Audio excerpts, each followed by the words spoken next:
চিত্রনায়ক সালমান শাহ হত্যা মামলার আসামি আশরাফুল হক ডন মৃত্যু হয়েছে। চিত্রনায়ক সালমান শাহর ঘটনার সিসিটিভি ফুটেজ প্রকাশিত হয়েছে। দর্শক দেখতে পাচ্ছেন সালমান শাহকে যেভাবে শেষ করা হয়েছিল সেই ভিডিও ফুটেজ প্রকাশ হয়েছে।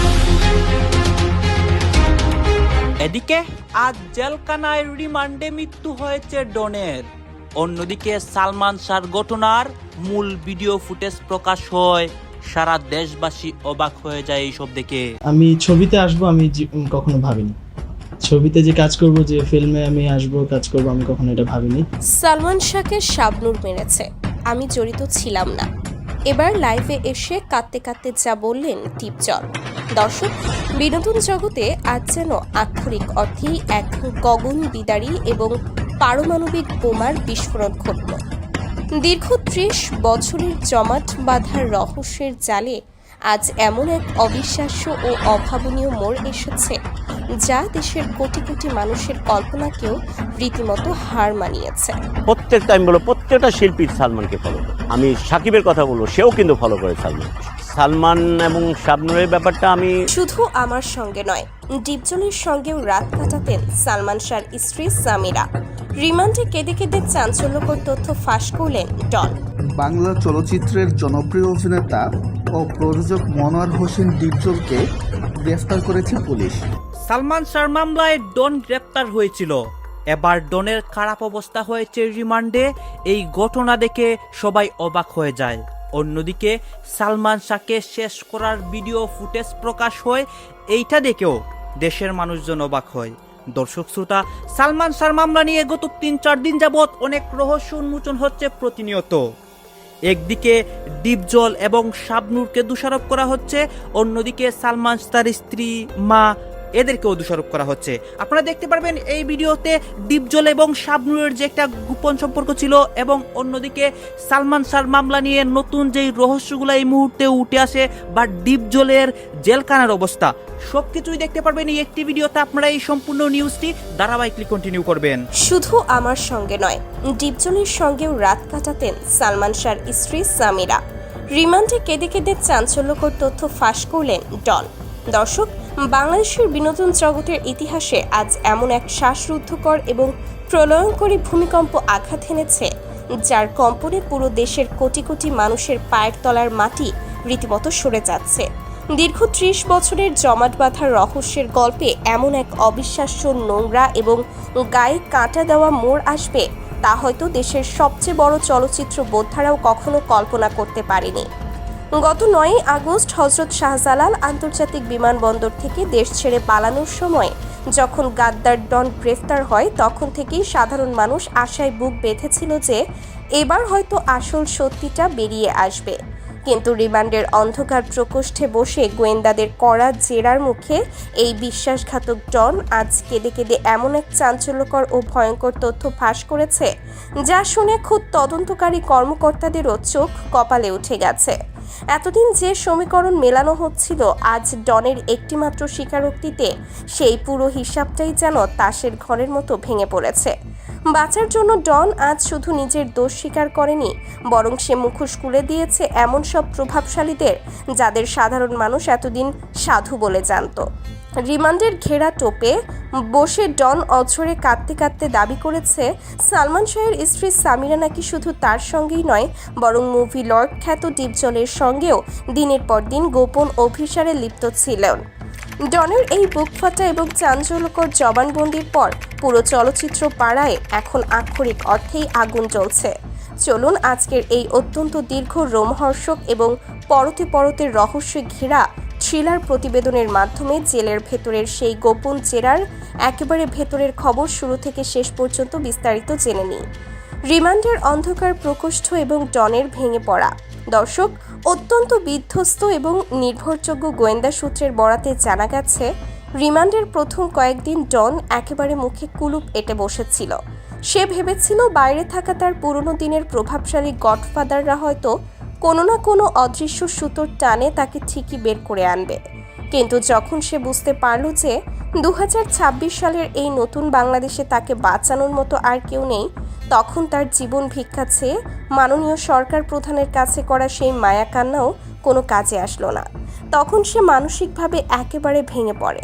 গোয়েন্দারা যখন তার সামনে একের পর এক অকাট্য প্রমাণ, পুরনো দিনের কল রেকর্ড এবং সাক্ষীদের গোপন জবানবন্দি তুলে ধরতে শুরু করেন, তখন ডন বুঝতে পারে যে তার বাঁচার আর কোনো পথ খোলা নেই।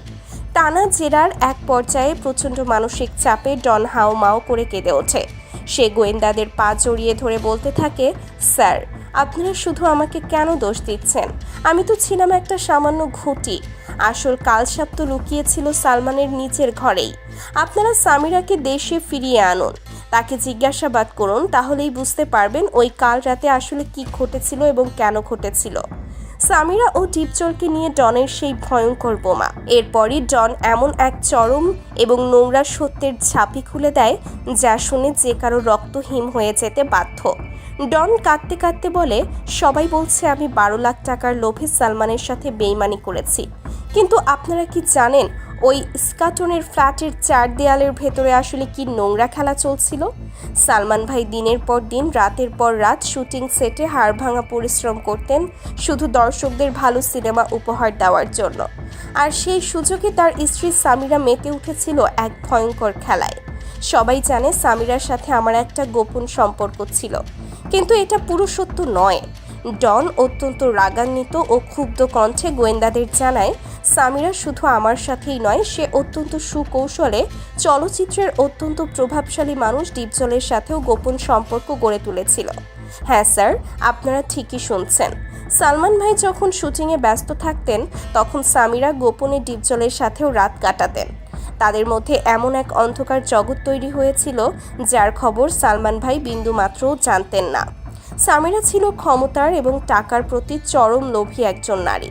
সে জানত ইন্ডাস্ট্রিতে টিকে থাকতে হলে এবং নিজের প্রভাব বাড়াতে হলে কাদের হাতে হাত রাখতে হবে। ওই সময় আমি লুকাইছিলাম, যদি না লুকাইতাম তাহলে আমার এই মানুষ মেরে ফেলায়। তবে পুলিশ প্রশাসনের সাথে যোগাযোগ রেখে উনি লুকিয়েছিলেন, অল টাইম তাদের সাথে তার কথাবার্তা চলতো। আজ থেকে আনুমানিক 20 বছর পরে জন ভাইয়ের সাথে আমি শুটিং করতেছিলাম। আমরা সবাই শুটিং করতেছিলাম। আমি কৌতূহল বশত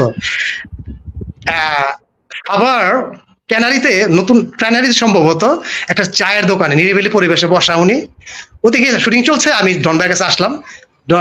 আমি কি ডন ভাই, কৌতূহল বশত জিজ্ঞেস করলাম সালমান ভাই সম্পর্কে। আচ্ছা ডন ভাই, আপনি তো সালমান শাহ ভাইয়ের বন্ধু ছিলেন, খুব কাছের, তার মৃত্যুর ব্যাপারটা যদি একটু বলতেন, কেমনি কি হলো? পরে উনি স্বাভাবিকভাবে বললেন, দেখো মিঠু, উনি যা বললেন আমি তাই বলতেছি, আমার কোনো কথা না। ডন ভাইয়ের নিজের মুখের কথাটুকু আমি বলছি।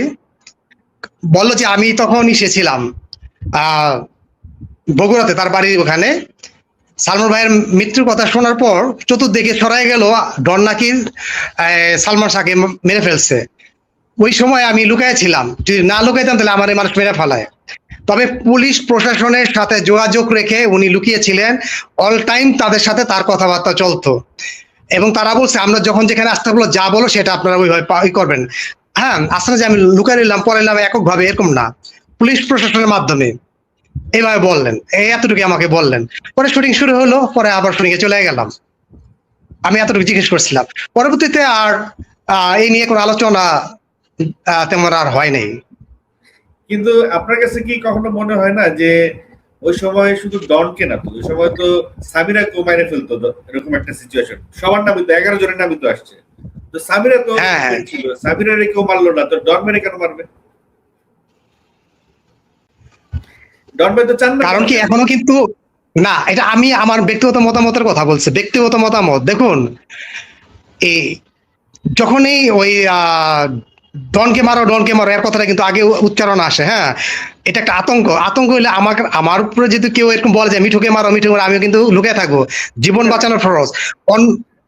1 নম্বর আসামি কিন্তু সামিরা, তাকে কথা কিন্তু অনেকে কেউ তেমন একটা ভালোভাবে বলে, খালি বলে ডন ডন ডন, তো বেচারা যাবে কোথায়? সালমান শাহকে শাবনূর মেরেছে, আমি জড়িত ছিলাম না। এবার লাইভে এসে কাঁদতে কাঁদতে যা বললেন ডিপজল। দর্শক, বিনোদন জগতে আজ যেন আক্ষরিক অর্থেই এক গগন বিদারী এবং পারমাণবিক বোমার বিস্ফোরণ ঘটল। দীর্ঘ 30 বছরের জমাট বাঁধার রহস্যের জালে আজ এমন এক অবিশ্বাস্য ও অভাবনীয় মোড় এসেছে, যা দেশের কোটি কোটি মানুষের কল্পনাকেও রীতিমতো হার মানিয়েছে। গত কয়েকদিন ধরে যখন গাদ্দার ডনের নাটকীয় গ্রেফতারের পর চারিদিকে থমথমে অবস্থা, যখন রিমান্ডে ডন একে একে পুরনো সব সত্যি উগরে দিচ্ছে, তখন হঠাৎ করেই একটি বিশেষ মহল থেকে অভিযোগের তীর ছোড়া হচ্ছিল ঢাকাই সিনেমার মুভি লর্ড খ্যাত দাপুটে অভিনেতা মনোয়ার হোসেন ডিপজলের দিকে। গুঞ্জন রটানো হচ্ছিল ডিপজলও নাকি সেই কাল রাতের চক্রান্তের সাথে কোনো না কোনোভাবে জড়িত ছিলেন। কিন্তু আজ সব জল্পনা কল্পনা আর গুজবের চিরতরে অবসান ঘটিয়ে দীর্ঘ নীরবতা ভেঙে সরাসরি সামাজিক যোগাযোগ মাধ্যমে লাইভে এলেন ডিপজল। আর লাইভে এসে তিনি এমন এক ভয়ঙ্কর এবং গায়ে কাঁটা দেওয়া সত্য ফাঁস করলেন, যা শুনে পুরো দেশ এখন স্তব্ধ। চিরসেনা সেই দাপুটে ও রাগী ডিপজল আজ আর কোনো হুঙ্কার দিলেন না, বরং ছোট বাচ্চার মতো অঝরে কাঁদতে কাঁদতে সরাসরি আঙুল তুললেন একসময়ের তুমুল জনপ্রিয় নায়িকা শাবনূরের দিকে।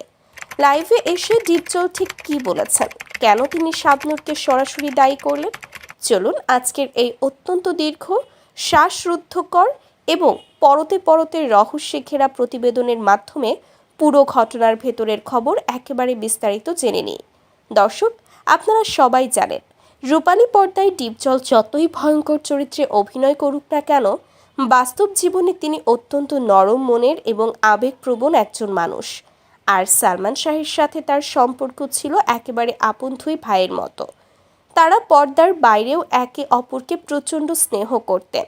সবসময় মামা মামাই বলতো আমাকে, যখনই দেখা হতো এক বেশি দেখা হয়েছে ওর সাথে আমার। কিন্তু যখন বাতাসে হঠাৎ করে তার বিরুদ্ধেই চক্রান্তে জড়িত থাকার মিথ্যা অপবাদ ভাসতে শুরু করলো, তখন তিনি আর নিজের ভেতরের কষ্ট ও ক্ষোভ ধরে রাখতে পারলেন না। ফাঁস হওয়া সেই চাঞ্চল্যকর লাইভ ভিডিওতে দেখা যায় ক্যামেরার সামনে বসে রীতিমতো হাউমাউ করে কাঁদছেন এই দাপুটে মুভি লর্ড।